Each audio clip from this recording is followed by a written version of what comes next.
اور اس پہ بھی قضا ہے۔ اب دو اور قسم کے عورتیں ہیں، ایک دودھ پلانے والی ہے اور ایک حاملہ ہے۔ اگر وہ سمجھتی ہیں کہ ہمارے روزہ رکھنے سے بچے کا نقصان ہے، کمزوری کا نقصان ہے، خطرہ ہے کمزوری کا، تو یہ بھی جو ہے یہ روزہ نہیں رکھیں گی، ان کے لیے بھی اجازت ہے کہ یہ روزہ نہ رکھیں، حاملہ بھی اور مرضعہ بھی۔ اگر ضرر ہے، سمجھتی ہیں کہ بچے کے لیے ضرر ہوگا، دودھ کم ہو جائے گا یا روزہ رکھنے سے کمزوری ہوگی، بچے کو خطرہ ہے، اب ان پہ کیا ہے؟ ان پہ علماء کا اختلاف ہے۔ بعض کہتے ہیں قضا اور فدیہ دونوں ہیں، بعض کہتے ہیں صرف قضا ہے، بعض کہتے ہیں صرف فدیہ ہے۔ تو اس میں بہتر یہ ہے کہ یہ عورتیں جو ہیں یہ قضا دیں، قضا دیں اگر قضا کی طاقت ہے۔ لیکن آج کل یہ بھی ایسے دائمی مرض والا حساب بنا ہوا ہے، ہر سال بچہ پیدا ہوتا ہے تو پھر تو ان کی بیچاروں کی پوری عمر جو ہے وہی گزرتی ہے، یا حمل کی حالت ہے یا جو ہے وہ رضاعت کی حالت ہے، اور وہ خطرہ بھی ہے بچے پہ ہے، تو پھر ایسی عورتیں جو ہیں وہ صرف فدیہ دے دیں، ایسی عورتیں صرف فدیہ دے دیں۔ تو یہ اختصار کے ساتھ جو ہے یہ افطاری کے جو احکام بیان کیے گئے ہیں۔ اب روزے کی ویسے تو بڑی فضیلت ہے، کچھ دن ان کے روزے مستحب رکھے ہیں، مسنون ہیں، نبی صلی اللہ علیہ وسلم نے یا تو وہ رکھے ہیں یا ان کی کوئی فضیلت بیان فرمائی ہے۔ اور کچھ دن ایسے ہیں جن دنوں میں روزے سے منع فرمایا ہے، ان دنوں میں روزہ جائز نہیں ہے، ان دنوں میں روزہ نہیں رکھا جا سکتا۔ اب یہاں سے ہمیں یہ سمجھ آتی ہے کہ عبادت کوئی ہماری مرضی کی نہیں ہے۔ یہ روزہ دیکھیں اس کی کتنی فضیلت ہے، اس کے باوجود اگر بندہ عید کے دن روزہ رکھ لے تو یہ ثواب کی بجائے گناہ بن جاتا ہے۔ یہی ساری عبادات کی یہی ہے کہ عبادات سب کے سب توقیفیہ ہیں، اللہ کی طرف سے ہیں، جیسے اللہ نے حکم دیا ویسے ہی ہم عبادت کریں گے تو اس کا اجر ملنا ہے۔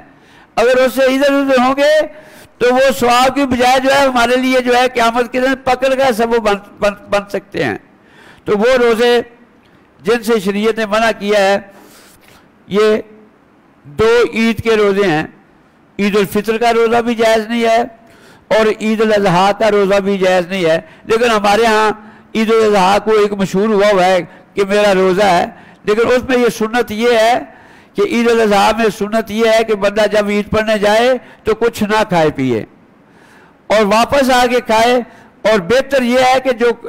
جب کھائے تو وہ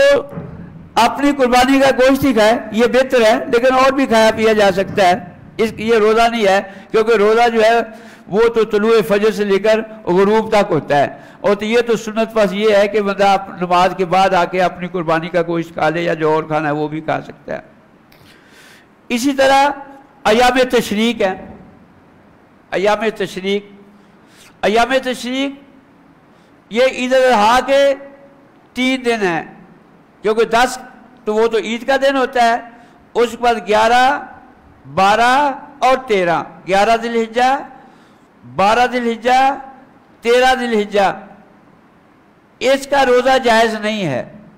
کیونکہ رسول اللہ صلی اللہ علیہ وسلم نے فرمایا ہے ایام التشریق ایام الاکل و شرب، ایام تشریق جو ہے وہ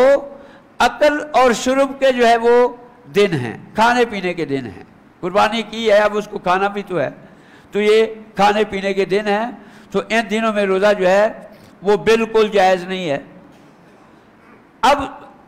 ہر دفعہ کوئی نہ کوئی مسئلہ ابھرتا ہے، 2-3 سال پہلے یہ مسئلہ چلا، ایک بندہ کہتا ہے کہ میں تو ایام بیز کے روزے رکھتا ہوں ہمیشہ، اور ایام بیز جو ہے وہ چاند کے 13 سے شروع ہوتے ہیں، 13 14 15 ہیں، اب میں کیا کروں؟ میں کہا یہ اب منع کیا گیا ہے تو یہ آپ یہ روزہ نہیں رکھے، آگے 14-15 رکھ لیں، ایسے اللہ نے آپ کو دینا ہے، باقی پورا مل جائے گا آپ کو۔ تو جس دن سے منع کیا ہے اس میں روزہ نہیں رکھنا چاہیے۔ تو ایام بیض یہ جو 13، 14، 15 ہر مہینے کی تاریخ جو ہے یہ اس کے روزے رکھنے سنت ہیں، لیکن ایام تشریق جو ہے اس کے روزوں سے شریعت نے منع کیا ہے، اس کے روز سے شریعت نے منع کیا ہے۔ ایک صوم دہر، بندہ کہے کہ مجھے بڑی طاقت ہے، میں تو اپنی زندگی پوری روزے رکھتا رہوں گا، تو یہ جائز نہیں ہے، اس سے رسول نے منع کیا ہے۔ لا صام من صام الدہر، اس نے کوئی بھی روزہ نہیں رکھا جس نے اپنی پوری زندگی کے روزے رکھے ہیں۔ تو اب پوری زندگی کے روزے بھی جائز نہیں ہیں، کیونکہ رسول صلی اللہ علیہ وسلم نے فرمایا کہ میں روزے رکھتا بھی ہوں، میں روزے افطار بھی کرتا ہوں۔ روزے رکھے جائیں، مصنوع روزے رکھے جائیں، ویسے جو صوم داؤد علیہ السلام سب سے افضل روزے ہیں، ایک دن روزہ رکھے ایک دن افطار کرے۔ تو یوم دہر یہ روزہ جو روزے رکھنا بھی جائز نہیں ہے۔ ایک ہے صوم وصال، باقی عبادات جو ہیں اس میں جتنی مشقت ہوتی ہے اتنا زیادہ ثواب ہوتا ہے۔ مثلا آپ نماز پڑھتے ہیں، زیادہ لمبا قیام کریں گے، لمبی تھکاوٹ ہوگی، ثواب بڑھتا ہے۔ لیکن کوئی بندہ رکھے کہ میں روزہ رکھتا ہوں، 2 میں روزے رکھتا ہوں، نہ درمیان میں سحری کروں گا نہ افطاری کروں گا، یا میں 3 رکھتا ہوں یا میں 4 رکھتا ہوں، تو اس کو صوم وصال کہتے ہیں کہ بندہ 2 یا 2 سے زیادہ مسلسل روزے رکھے اور درمیان میں نہ افطاری کرے نہ سحری کرے۔ تو اس سے بھی شریعت نے منع کیا ہے، صوم وصال سے بھی شریعت نے منع کیا ہے۔ اسی طرح شک کے دن کا روزہ، صوموا لرؤیتہ وافطروا لرؤیتہ، روزہ رکھنا ہے چاند دیکھ کے رکھنا ہے، روزہ افطار کرنا ہے چاند دیکھ کے افطار کرنا ہے۔ شک کا روزہ بھی آج بادل ہیں، ہو سکتا ہے چاند ہمیں نظر نہیں آیا چاند ہو، تو یہ شک کا روزہ جو ہے اس سے شریعت نے منع کیا ہے۔ اسی طرح صرف اور صرف جمعے کے دن کا روزہ، صرف اور صرف جمعے کے دن کا روزہ، بندہ جو ہے جمعے کے دن کو روزے کے لیے خاص کر دیتا ہے، اور جمعے کی رات کو جو ہے وہ عبادت کے لیے خاص کر دیتا ہے۔ اس سے شریعت نے منع کیا ہے کہ جمعے کے دن کو روزے کے لیے خاص نہ کرو، اور اس کا جمعے کی رات جو ہے اس کو تہجد کے لیے خاص نہ کرو، تہجد عام راتوں میں پڑھا کرو، اگر آپ کی روٹین ہے پھر جمعہ بھی پڑھو، اگر باقی کسی رات اٹھتے نہیں ہو،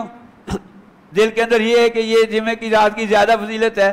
میں جمعے کی رات کو اٹھ کے تہجد پڑھا کروں گا باقی نہیں۔ جیسے جب چھوٹے چھوٹے تھے، ہمارا جو معاشرے میں اندر جہالت ہے، وہ بچوں کو مائیں کوشش کرتی ہیں کہ آج تو جمعہ آج روزہ رکھ لو، یعنی کہ جیسے منع شریعت نے کیا اس کا خاص، تو ویسے ہی کسی دن رکھا دیں، کوئی خاص جمعے کا دن نہیں کیا کرنا چاہیے، اس سے تو شریعت نے منع کیا ہے۔ اسی طرح یہ ہمارے ہاں کچھ روزے مشہور ہوئے ہیں، یہ رجب کا روزہ رکھتے ہیں، یہ جائز نہیں ہے۔ سائی رجب کا روزہ رکھتے ہیں، 15 شعبان کا روزہ رکھتے ہیں، تو یہ سارے روزے جو ہیں ان سے شریعت نے منع کیا ہے۔ اللہ تعالیٰ سے دعا ہے اللہ تعالیٰ ہمیں صحیح معنوں میں اسلام کی سمجھ دے، اسلام پر عمل کرنے کی توفیق دے۔ تو انشاءاللہ ابھی کیونکہ اور بھی بہت چیزیں ہیں، ابھی صرف ہفتے کے دن کچھ روزے کے ساتھ تعلق والی چیزیں، خاص طور پر جو مسنون روزے ہیں ان کا ذکر کریں گے، اگر کوئی ایک آدھا مسئلہ رہ گیا تو وہ بھی بیان کر دیں گے، اس کے بعد انشاءاللہ پھر اتوار سے جو ہے ہم نماز کا بیان شروع کریں گے۔ جزاکم اللہ خیرا۔